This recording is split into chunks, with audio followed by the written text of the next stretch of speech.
Cette application Streamlit est organisée en plusieurs fichiers pour être claire et professionnelle.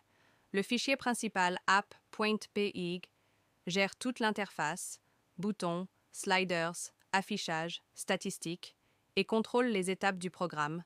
Ensuite, mazegenerator.py génère automatiquement un labyrinthe grâce à l'algorithme DFS en creusant des chemins de manière récursive.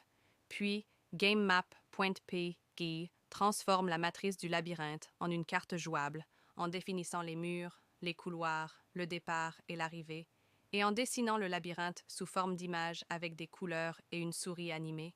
Après cela, mazescanner.py effectue une exploration complète du labyrinthe en utilisant un DFS unidirectionnel, priorité droite, bas, gauche, haut, afin d'afficher une phase de scanning réaliste, puis BFS, Search.py, applique l'algorithme BFS pour trouver le plus court chemin garanti entre le départ et l'arrivée, en reconstruisant le chemin optimal, et enfin, GameSearch.py sert de liaison en récupérant le chemin aller, en générant automatiquement le chemin retour, inverse, et en calculant les statistiques finales, tandis que requirement.txt contient les bibliothèques nécessaires pour installer et déployer l'application. Résolveur de labyrinthe. Avancé avec le sous-titre Exploration DFS, plus court chemin, BFS, animation interactive.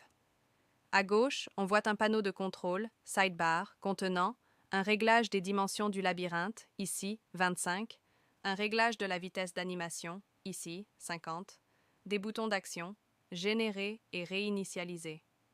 Au centre, l'écran affiche une grande zone de bienvenue avec un design moderne, dégradé bleu/violet, indiquant à l'utilisateur de cliquer sur Générer pour créer son premier labyrinthe et lancer ensuite la résolution et l'animation.